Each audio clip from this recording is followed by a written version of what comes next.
episode 3 of the Make a Tank series. So we're now working on this front detail face. And what do we say? So we're going to keep edge constraints on. So I'll just go over that again. It's over here. Click edge constraints. We got this face selected. And what are we going to do? I'm going to scale it this time.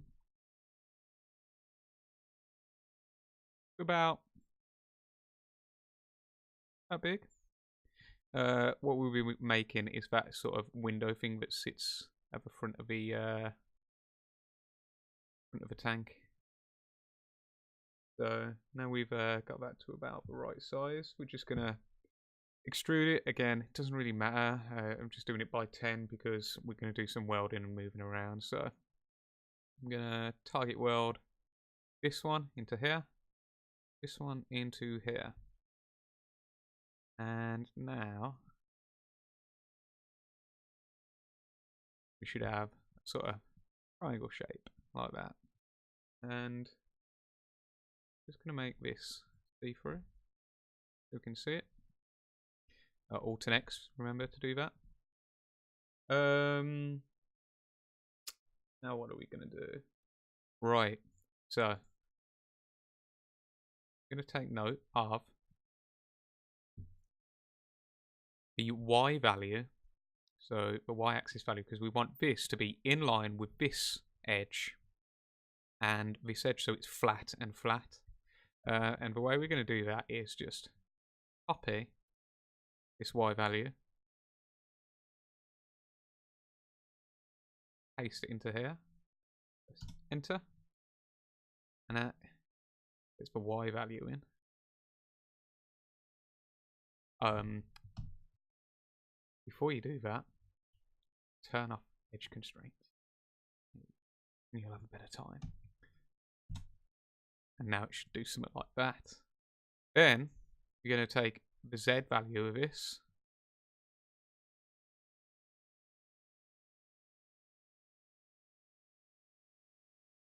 And paste it into here. And voila. Right, and so now let's just see how that slots into here. Just a bit too big. So go on face mode, turn on my edge constraints again, push him back a bit until I can't see him poking out there. There we go. So now he just sits in, and I'm going to position the whole mesh just into here. Doesn't need to be precise. We'll fix that later. So now we've done that, what are we doing next? We're creating a new box. So let's just Control A, change the color of all of these to black. Press M to bring up the material. Remember, it looks like this. Go to modes, compact, drag it on, assign to selection, and now everything just kind of looks a bit nicer. And I'm going to select it all, Alt and X to X-ray all on, Alt and X to X-ray it all off. And we can have a look and start to see the form that's coming along. So hopefully you're feeling good about how much you've done so far. And again, you know, when you click individual things, you can see how much topology is in there.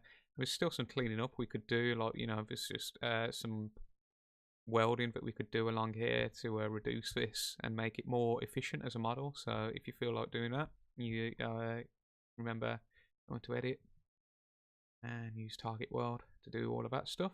But for now, we're just going to go on to the next step. Right, and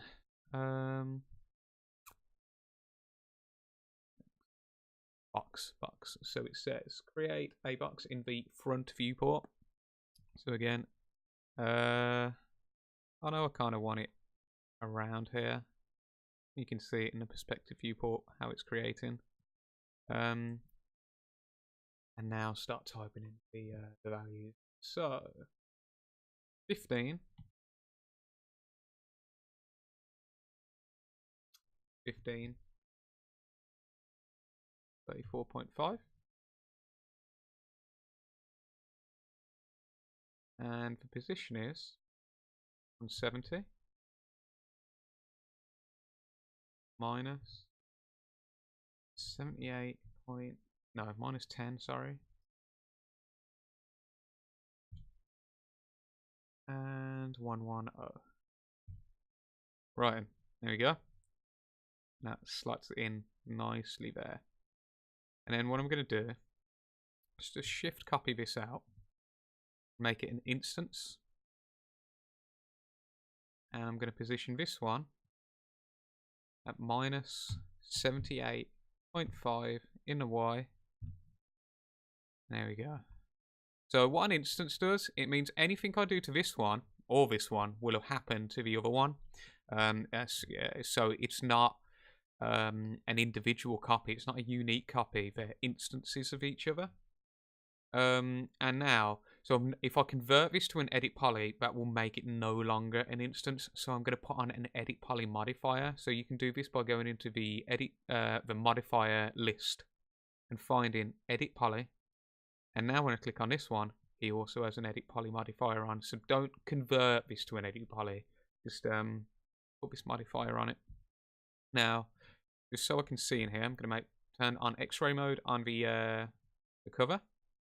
And I'm just going to select this face and this face, right? And now watch, when I delete these ones, it's going to happen to over here. Okay, so there we go. That's the power of instances. It's really good. Say you wanted to do like bolts, or you know, some sort of small repeating detail or something like that on a tank, or any of your meshes.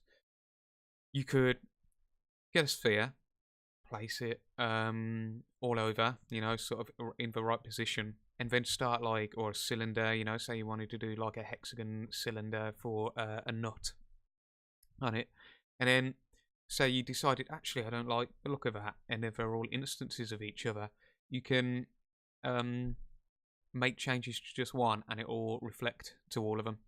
So it's a really powerful tool. Yeah, should look like this. We've deleted both the faces, and now we're going to create another box. So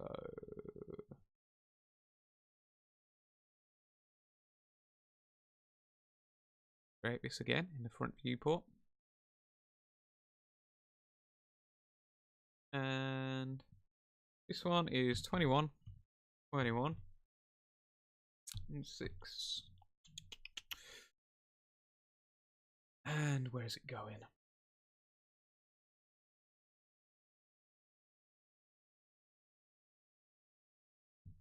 Let's go into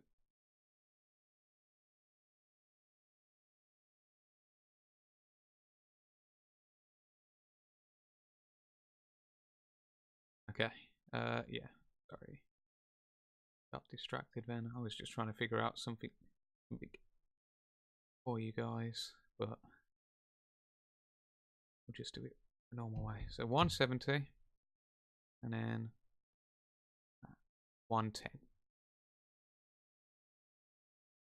And now it's lined up nicely, and you can just kind of need to be exact, this y-axis bit. Just in the middle here. And then same again.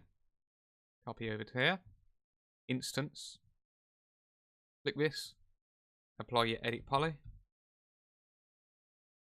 And I'm always doing it in the list so you guys can copy me, but normally I'd just be using my little shortcuts, and this is definitely something for if you're using 3ds Max at home instead of on campus. Use this stuff to make your own ones. But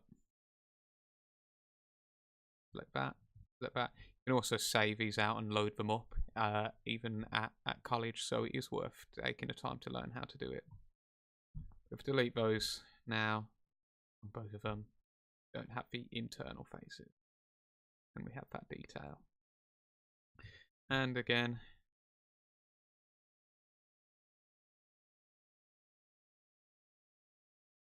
select both of them. Okay, so instancing doesn't apply to colours. Good to know. So select all of them and just check out. Right then, that was easy enough. Create another box in the top viewport this time. And we're going to just do it kind of near the back. And start typing into here.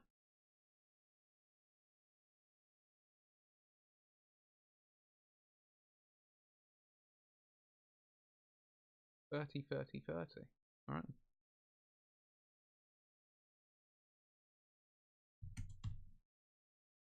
And where's it going? 151 minus 160 and 100. Hey, there we go. Right, now we got little box. And I don't think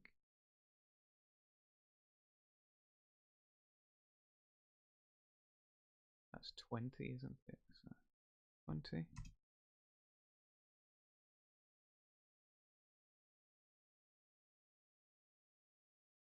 That looks like it. 20, 20, 30, 20. All right, there you go. Right. Now I'm gonna just shift copy. Just a copy now because I want to make some changes to this one.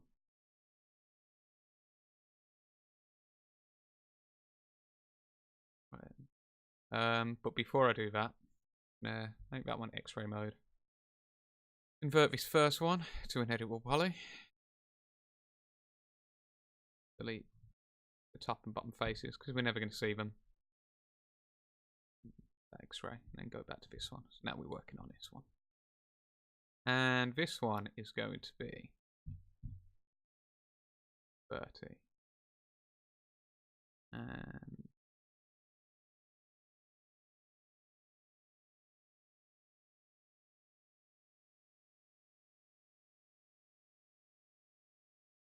I never actually give the dimensions in this in the written, so let's side it here. So yeah, 5 centimeters bigger on either way, and then because it's a little higher, we don't need to make it any taller. Now, right, angle snaps with this off, you can do any sort of degree, but we don't want that. Just because it's just always nicer to work in like solid numbers. So now you can see it snaps by 5 degrees, just that's the default setting, and I just want to rotate it along that axis 10 degrees. Okay, that's looking fine to me. And that is 25, 35, 20 this one. I'm going to type that in here.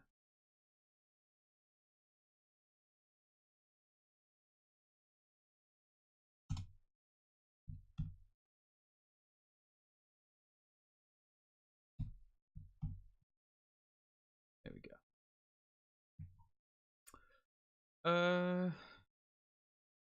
And now what we're going to do, convert this to an editable poly. And we're going to ring select all the way around. We're going to use chamfer.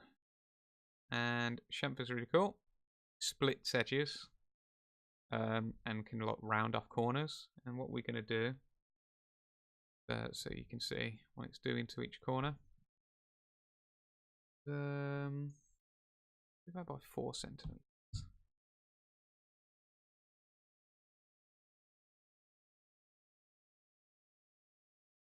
Okay, I can see that's just poking through. So what I'm going to do, slightly.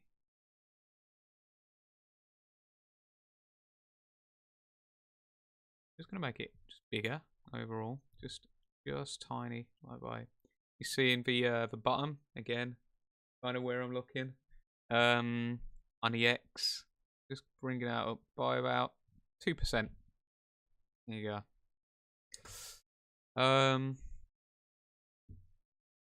Now we've got this. So again, we've got what we call an N-gun here. And this one's a really easy one to fix. Click here and here. So 2 verts across. Just click this connect. Click here and here. Click connect. We could do it the other way around as well. So from here to here. Connect. And from here to here. Connect. And now they're quads.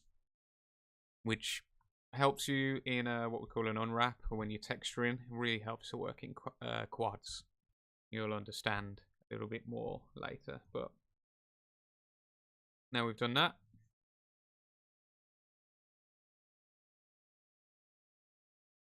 Let's go work on the tracks N-gun as well. So there's a huge one here. These are N-guns again. All we have to do, click here, and connect. Click here, next. So we've got a triangle, quad, and now another quad in the center, another quad here, and a triangle here. And we're just going to do exactly the same here.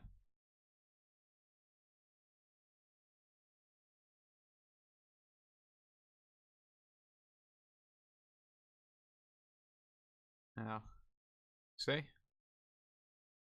Doing what I always tell you guys off for, fighting with the camera. Make it X-ray mode. You're in control of the camera, you're in control of what you can see. Always just tell it to do what you want it to do, rather than be like trying to find silly angles to be able to click stuff.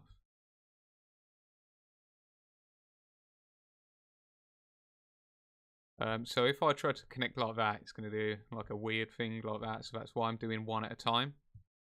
I mean, that's not hard to clean up, and technically it's not wrong either, because it's still just triangle, triangle. I just don't want that one in. It's a little bit cleaner to have quads and less triangles. It's just, yeah, when it comes to unwrapping, quads are king, basically.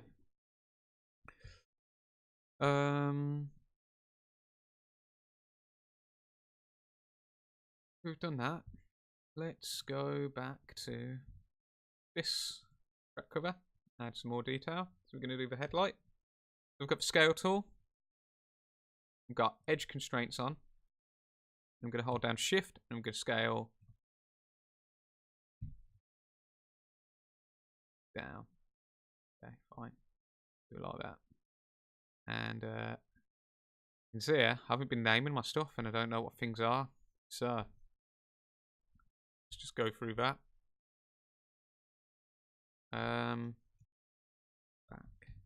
box.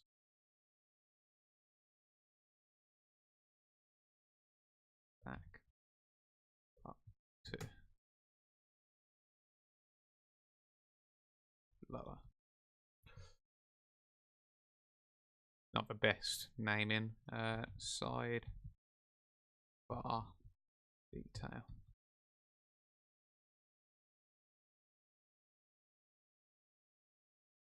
Side bar detail 2.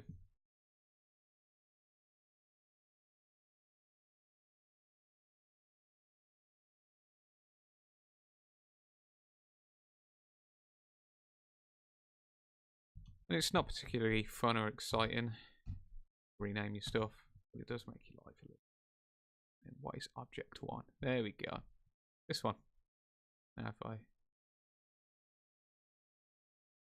select this, got the edge constraints on, so now when I scale it down, it stays in place. And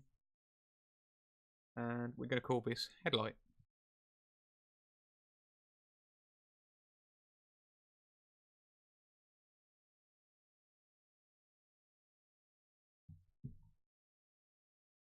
Now we can turn off the edge constraints.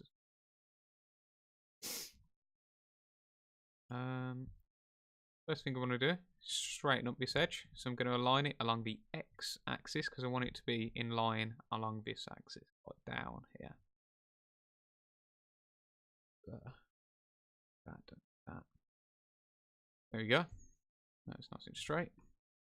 And I can just move it in a little bit.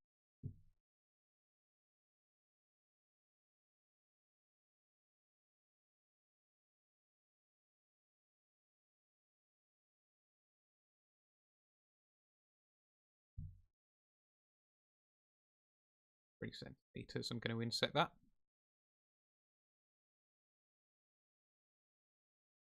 I'm going to go on face mode.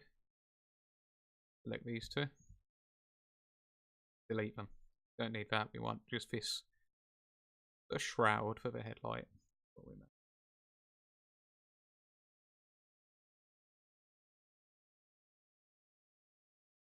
we go. And I'm just going to extrude these out by how much? 5. There we go. Okay. Now I'm going to select all of these, connect them by one. Sometimes when you do it like this, slide can be a bit weird if it's doing stuff like that when you're doing two on different sides. Just leave them in the middle. Turn on your edge constraints. And pull them up. That's where we kind of want them.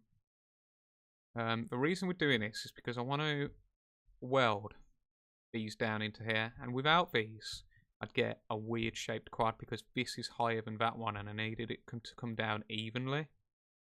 So I'll show you what I mean.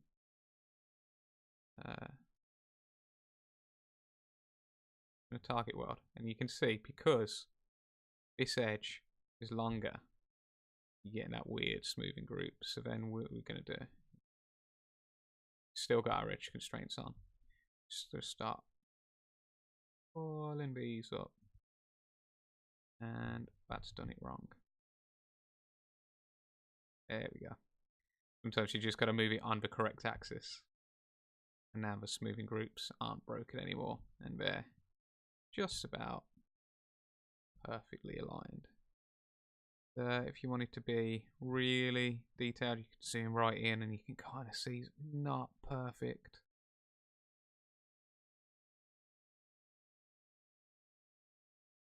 To be honest, I think I've just made that worse. But what you could do, let this, and align them on the Y with edge constraints off. You always get funny stuff when you try to do things like that. There we go. And by the Z as well. That. Push them in just so they're definitely touching the tank because you don't want them floating off. And so now we've got that. The next step.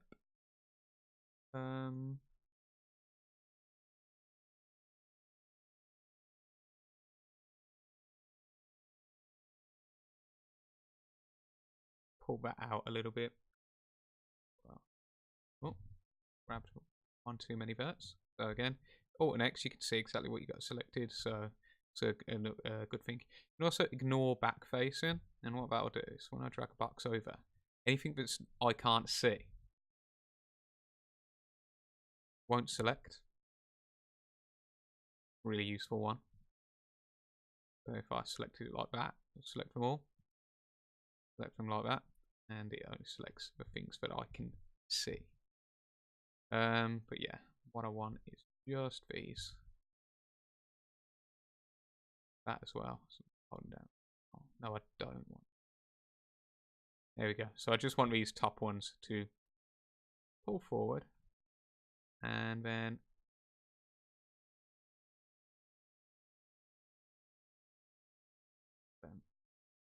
forward as well.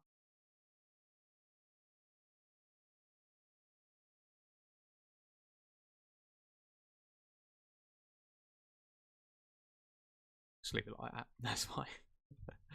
Because I haven't written down this as well. I just thought it looked nicer a bit further out. I don't think I extruded it as much as I said in the instructions. Your one should be fine if you follow my written instructions.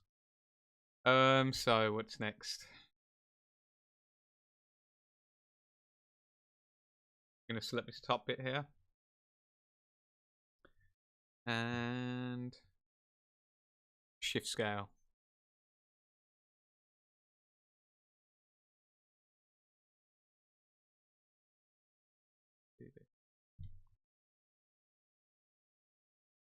Okay, fine. So yeah, this one is going to be called Headlight. Top. This is its own object, and I can just find it here. Headlight top. Select it, and just scale it in a little bit. I'm going to go onto edge mode. Connect these.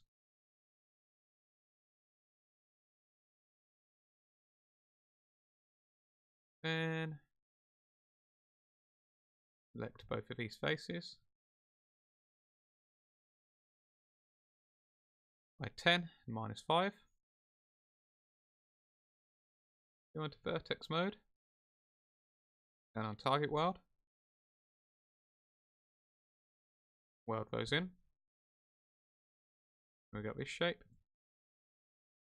I'm just going to click this one face. Just click auto smooth. I don't write that, isn't written down, but click that one face. And now when you go like this, before it was look like that. Click that one face. It'll look nicer. Now I'm going to select this vert and this vert. Scale those in along the X, just to pinch them in, and I'm going to select this top edge, just pull it down slightly,